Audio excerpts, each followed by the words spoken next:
Excuse me. I left the studio yesterday just before the game to go and get a drink with James, and Culture Cam's literally pulled up to do FCM, right? And I was quite shocked. He's like, even if we win, get him out. He's rubbish. I've had enough of him. He's awful. And it's the first kind of content creator that I genuinely respect who has kind of come out and been brave enough to call that out. And then I kind of looked and I thought, why am I shocked by that? Because the guy has been awful. Let's make no qualms about it. The guy has not been good at Manchester United. You don't look at his time since November and think, well, at least the players are crap, but you can see the system he's playing. He's improved this player. The style of play is there. The players aren't good enough, but they will be once he gets his guys in. You can see them flying. I've seen nothing improved. Literally zero. Zilch. When you go into at home to West Ham, a team that are dead and buried, and I can't talk because we lost to West Ham too, right? At home. They are so bad. And when you get literally trounced in that way, it's embarrassing. And I look now and I think, right, Europa League or bust, I think, for Manchester United. You could say the same about Tottenham. And if they do, which I think they will win it, it is crazy because they've absolutely stunk out the Premier League. I don't mind if Manchester United are floating around 10th with Amorim still, and it's like they're just not quite there yet. They need more players. They're in relegation form. Like, if it wasn't for the three teams that come up, Spurs and Manchester United will be down. Like, let's be real.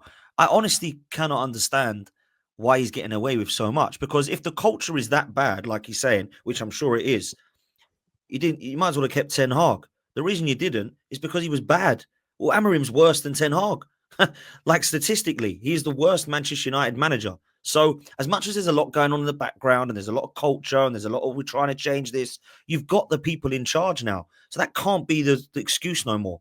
You've got a new ownership. The Glazers are laughing, by the way. Yeah, because they're like, not hate off us now. We're having fun. It's all about Ineos now, and it's all about these guys. These are new football structuring men that the structure is now going to save us, and this is going to do this, that, and the third.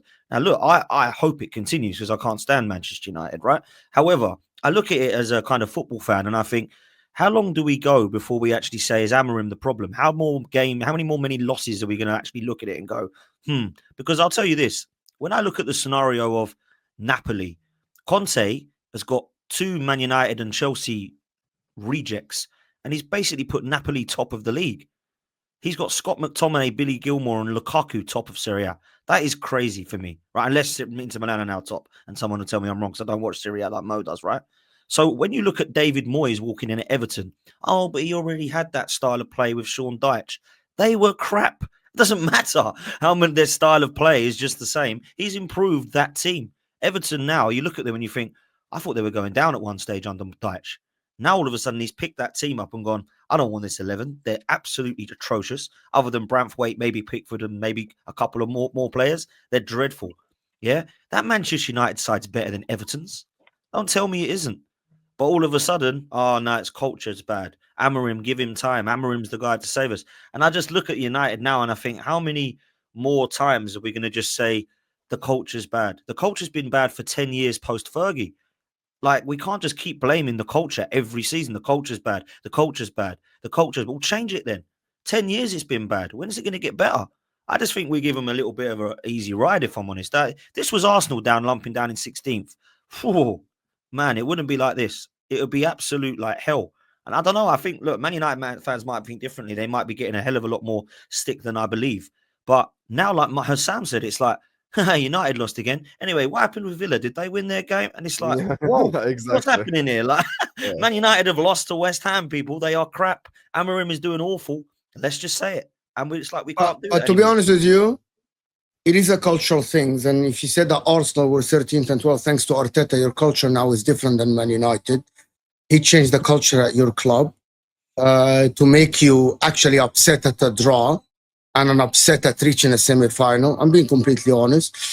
The evidence that this is a cultural thing, right, is that when Man United are in Europa League, now I'm being serious, when Man United played in Europa League, the 4th best team in England, right, the 4th best team in La Liga in Bilbao, they smashed them, right?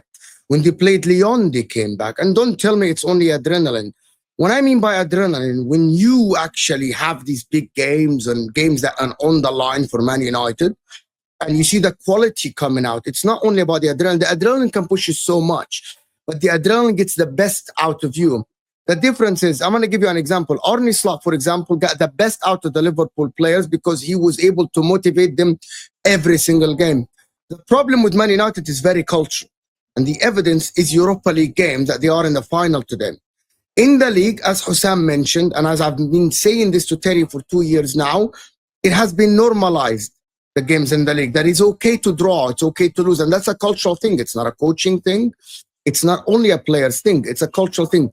When the games are on the line, when they played City, they won 2-1. When they played Liverpool, they had a good game. When they played Arsenal in the Cup, yes, Kai Havertz missed chances, but Man United came back, and at the end, they won the game. When they play in Europa League, the quality shows, right? If you watch Man United in these games, you can actually see when you get Amorim and he's able to get the best out of these players, you watch the real Man United play football. It's not challenging for the league. It's not good enough to win the league, but it's at least good enough to reach Europa League final and beat Athletic Bilbao and beat Lyon and beat Man City. Now, how to change the culture? It's not only about Ruben Amorim, it's about the hierarchy. It's about the people that are on the club. It's about what you embed in these players. Antonio Conte, as you mentioned, Dan, which is a great example, went to Napoli, he were 10th, and told these players, there's only one winner in this league and 19 losers. It's either we're that winner or we're another loser in this league. That is a change of culture. But Antonio Conte is so strong of a personality. He did this for Tottenham. When he went to Tottenham and they were 8th, what did Antonio Conte said? What's the target? We're reaching top 4. He reached top 4 above Arsenal. You remember that season when you were 4th and then he came. That's a change of culture. But because Antonio Conte is too strong, and because Antonio Conte, excuse me, is not only a coach, he is someone that takes over the whole club. You don't hear about De Laurentiis at Napoli. You only hear about Antonio Conte. You don't hear about the players. The only one that speaks in the media is Antonio Conte. Jose Mourinho is similar to this. But in Man United, every day now, we hear about Omar Barada. We hear about Jim Ratcliffe. But then we hear about the coach of Ruben Amorim. And I think Man United needs something different. I know that me and Terry went back and forth about this in the summer. And he said, I want a coach and I want the people that run the football club. I think Man United need a personality that will take over the whole club, that will change how the players think about every single game. Not only Europa League, not only big games, but everything at the club. We still sit here. Wallah al-Azim, yesterday, I watched a bit of Man United and I'm like, the players don't care. Nobody cares. I'm going to switch to watch other games. And the players feel this, that nobody cares if they lost. As Hassan said, we spent 2 hours on his show yesterday and we spoke about Man United 5 minutes and no one cared. No one gave a shit if Man United win or lose. That's a cultural thing. United need a big personality. And by the way, I was wrong. I thought Amorim is that guy. He's not that guy. They broke him. They broke the guy. To be honest with you, he's speaking again like someone who is, we need to change the culture. It's okay to lose. That is something that Man United need to change. And that might not change until you get, unless, the last pointer, unless you do the Arsenal thing, which is take it on the chin, wait until next season and the season after, let the guy build slowly, and maybe you become similar to Arsenal in terms of challenging. Arsenal went to the PSG game, PSG with Dembele, and we're going to win the game. They had a belief. Went against Real Madrid believing. Man United don't have this. What you're saying, Mo, is they need 5 phases, a dog, and a project, and a process. Or you partly, get, but they partly do. I've sat here listening 17 minutes, and it's been interesting listening to all your perspectives. And there's things I agree with, things I disagree with. But the irony is what Arsenal did in terms of their phases. We don't have to use the same language as what's needed at Manchester United. I saw what Coach Cam said yesterday. I've got a lot of respect for Coach Cam and what he's done in the industry. But I heard him say that Real Madrid and Bayern Munich wouldn't stand for this. The problem is with that opinion is that show me when those clubs went 12 years without challenging for their league title and were this broken as a football club. The issue with the comparisons is we're comparing oranges with chalk. We're comparing my good looks against Brad Pitt. Brad Pitt's always going to lose, right?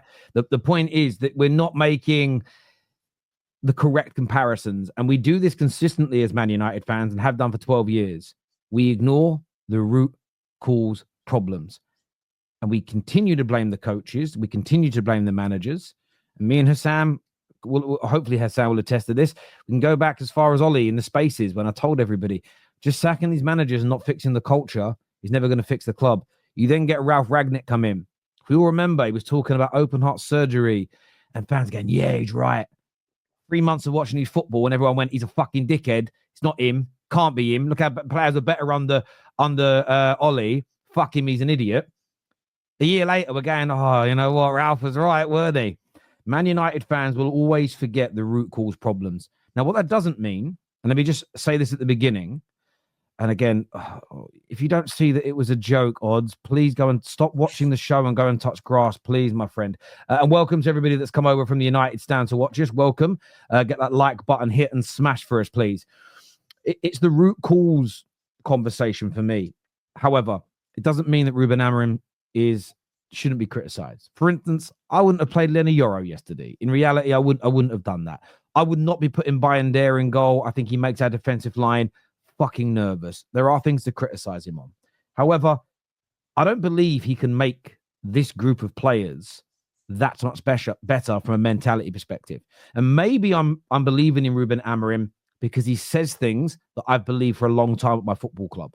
When I look at the difference between us in the Europa League and in the Premier League, I agree. We don't play that much better, but there is an urgency. If you go back and watch a bit of defending from United when we played Bilbao first leg, they broke in behind. Lindelof got back to stop a cutback that would have been a tap in, and then turned quickly and got a good block on the line. We didn't have the urgency yesterday against West Ham. Who was throwing their body on the line in the tackles to block shots? Who was trying not to lose? The answer's nobody.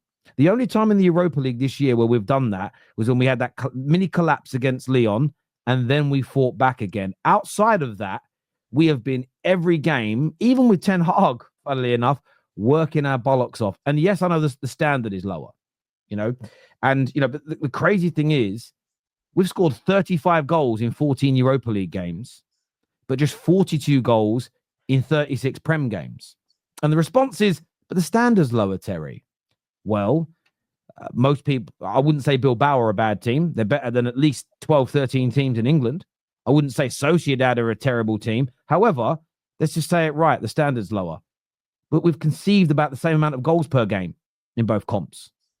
So you would say if we're scoring more because of standard shit, you would expect us to concede less. But those issues have still been there. But there's been an urgency to score more goals. Also, I don't blame the manager for the amount of chances we keep missing in games. Even yesterday against West Ham, Garnacho at the far post should be burying it. The opportunity Højlund had should be burying it as an example. Maguire, 2 good headers, should be scoring them. I'm not going to blame him for that. But the cultural element is more important here to me, the urgency. And these things are not sexy conversations. They're not trendy. In fact, they're quite banal and boring, talking about the root cause and the culture and how do you fix it. I don't think you can change the mentality of most of these players. The only way you're going to fix this is in the transfer window. We need faster, stronger, more athletic players with better technical ability. But we need to bring people in with the right attitude that the manager can influence, because too many of these individuals are just corrupted and are wrong for this football club. And I understand the calls to get rid of Ruben Amorim. I really, really do. I really understand them and get where people are coming from. At the same time, the way people are talking about Amorim, yes, okay, he's got a worse win percentage there. This record's bad. Don't like what he's done there. Great. There's different nuances in the conversations. But by and large, it's the same as the conversations we had about LVG and Jose and Ollie and Ragnick and Ten Hag. We do this every time as a fan base. We start off with, right, let's get behind the manager. A few games go bad. Do you know what? This manager needs new players. These players are crap, bad mentality. Whether it's 6 months, a year, 18 months in, it's, nah, you know what, brother? It ain't these players. It's this fucking manager. We sack him. We bring somebody new in, and we're back here again. All that's happened, though, since Jose, is each time that patience has worn thinner and thinner. And it's because what we haven't done is change the culture. Hard, by the way, to change that culture mid-season. Why? Because you're in a situation where you can't take out enough of the players. You still need to play them. They still have to have game time. I am more than willing still to give him a summer, to spend good money on quality players, and to see where we are moving forward. If we don't improve, then fair enough. Let's look to move him on. But I just want Man United fans to realize one thing. Ruben Amorim isn't the reason we are where we are. Anybody who thinks that, it's, again, like I say, it's not sexy to talk about root cause problems. It's banal. It's boring. It doesn't get you clipped up. It doesn't make you trend. Talk Sport ain't going to phone you for an interview. What they want is manager good, manager bad. That's literally it when it comes to talking about a football club. Never anything deeper, never anything more nuanced. And it's frustrating. He deserves criticism, but the idea that sacking him is going to help get us back to the top quickly is crazy. And that's the conversation. Everybody wants a quick fix. Man United, if we sack him today, cool, I'm fine with it. But everything I'm asking for is still going to take any manager 3 or 4 years to achieve. 3 or 4 years to achieve it. There's no quick fix for us being a broken club. Stop doing I saw Barca sack a manager in the September and win a treble. It's not going to happen at Man United. We are not where they are. It's going to take years to fix. And until Man United fans wake up and smell that coffee, we're going to turn too early on managers. We're going to end up again siding with the players, giving them a get out of jail free card. And what that will do, my last point on it, it will compound the bad behaviors because they'll go again as a collective. And I know someone, again, will get the bad analysis. Terry, it's not the same squad that Jose had, though. That's not how behavior works. It goes on from squad to squad because there's overlap. Each squad is interconnected with the previous group because you don't sell 23 players and buy 23 new ones. There's overlap. The bad culture, the player power, the lack of accountability on the players continues. And Man United fans fall for this every time. We turn on the manager. We say the next guy will get us cooking, bruv. It doesn't work. Why are we looking? Can I ask you on the players quickly? Because as much as I appreciate 8 or 9 of them need to get out of here, we all know who they are. The goalkeepers, let's be real, are just an absolute nightmare. I think we all appreciate the Lindelof and Maguire probably need to go. Maybe Luke Shaw if he can't prove his fitness. I think Christian Eriksen and Casemiro probably need to say see you later. And we all agree that Rashford, Anthony and Sancho need to go, right? So there's 8 or 9 that need to get out. But would you not argue that there's probably the rest of the squad, and I'm not saying they're good enough for a first 11, that would be good enough for a 25-man squad that should be nowhere near 16th in the league? Because I look at the squad and I think to myself, they ain't horrendously bad. Like, don't get me wrong, I wouldn't want them in the Arsenal first team. However, I look at De Ligt and I look at Mazraoui and I look at Dorgu, who's been signed, Lenny Yoro, Lisandro Martinez, going through the list. Bruno Fernandes wins you games. Mason Mount has come into the mix, obviously, as a squad player. Kobe Mainu, Ugarte, Xerxes, Ahmad, Garnacho, and then you've got youngsters coming through Heaven and Chido Obi Martin, both from Arsenal. Is that a squad that should be near 16th? I don't think it is, bro. It's a great point, though. And it depends on what you like to draw on. Man United have had a lot of games in the last 2 months that with better attackers, we're winning games. I believe with better attackers, we could have won yesterday. I believe against Arsenal, where we drew, better finishers, we win. Spurs, better finishers, we win. City game, better finishers, we win. So those extra wins would have put us much higher than 16th, which I think answers your question. So the players you're talking about are not good enough. You replace them with better players, I don't think we'd be 16th. To your point on the remaining players, you are right. I don't think Bruno is someone that's in a category of 16th best at whatever he does in the league. I don't think he should be down at that level. But what I don't know, and look, Ugarte was a prime example yesterday because he got tackled, lost the ball, and then just sat on the fucking floor and then get his ass up. But what I want United to become is ruthless with players that do things like that. We put up with Rashford for years. Every time he lost the ball, not tracking back and running and busting the gut. Look at Kvaratskhelia the other day against Arsenal. Look how hard he worked coming back every single time to win the ball. He's done that in every single Champions League game I've seen him in. And I've watched 3 or 4 times him in the league this year does the same. I'm going to hazard a guess that he's doing that on a proper regular basis. We need players that are willing to bust the gut. When we went away to Liverpool, as I think Mo said, every single player busted a gut to win every ball, every second ball. And the manager said in his post-game interview, I'm annoyed because I don't see them do this every game. So for me, it's not about the technical ability of these players. It's their application. It's their work rate. And again, a noisy percentage of Man United fans online, 10 years. Maybe it's because they got kicked out of academies when they were younger. Maybe it's because they lost jobs. Maybe it's because they've got a bad relationship with their dad. And they all said the same thing to them. You don't work hard enough. They've got an issue with the word hard work. Hard work triggers certain people. It's like they regress to being a kid and they get all upset. It's not about hard work. It's about quality on the ball. Bollocks. Man United's biggest issue right now, as to why we're 16th and not much higher in the league, is our players don't want to work hard enough, regularly enough in games. I understand we need to improve the technical floor and the physicality, but we should still be higher in the league. Some will say it's the manager's job to motivate them. Cool, fine. If you believe that, then you believe it. I think how you fix that is by changing those players. I think if we just go, every manager has failed to motivate them. Maybe we just hired 8 duds on the bounce. Maybe it's 8 duds on the bounce in 12 years. That could be the problem. But it's starting to remind me, you know, those guys, oh man, every relationship I get into is toxic, man.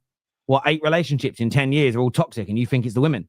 It's you, bruv. You're the problem. So for me, I'm just at a point where I'm looking beyond the manager issues. I'm not saying he's above criticism, but the squad for me is the biggest issue. And we always go to the right point, of course, Man United fans to begin with, but we always lose sight of it. And for me, until we've seen a mass overhaul of this squad, I'm not going to turn on the manager in the same way as I've seen others do in the past. We need to fix that issue. And by the way, even if we do get rid of Amorim this summer, if everyone gets their wish who wants him out, the players have still got to be held to account. Maybe do both. The very least do both. What we can't do again is go, right, guys, Ruben's gone, okay? Don't worry about him, and he's tracking back. Got you a new head coach. Clean slate again. We can't keep fucking doing that, boys. That's why these are like naughty little kids who never get in trouble. They never get in trouble. They get away with it. Oh, new clean slate. And do you know what? In 6 months, when we stop working hard, they'll fucking sack him and I'll stay on 200 grand a week at the club. We ignore this so much. And, you know, people, like I say, people can say I'm wrong. I might end up being wrong. I may be wrong about Amorim being a good coach. That might be fair. But what I know I'm 100% right about is this squad is never truly held to account. There's never a big enough overhaul. We rarely have massive casualties. You know, and we see what happens when you do make a massive casualty. Like Rashford gets moved on and it's like, oh, look how well he's doing elsewhere. Should be here. But he wasn't putting in that effort. The effort I've seen from that man at Villa in the last 4 months, I didn't see for over a year at Man United. By the way, including when Ruben Amorim wasn't here. And that's the issue for me, is that we forget that these problems didn't start with Amorim. And the idea that one coach can come in and change a 12 years of toxicity and terrible culture. And as Sam pointed out at the beginning of that quote, players that don't care about losing unless it's an important game, unless it's a big game, that's an issue that I don't think can be resolved in any other way than selling those players and buying new ones, but ensuring that a standard is set on day one. But look, people will disagree. They want to turn on the manager. But remember this, Man United fans, all the rivals that are goading us towards going after the manager. They did this with all the previous ones. And look where we are now. How about we do something different this time around?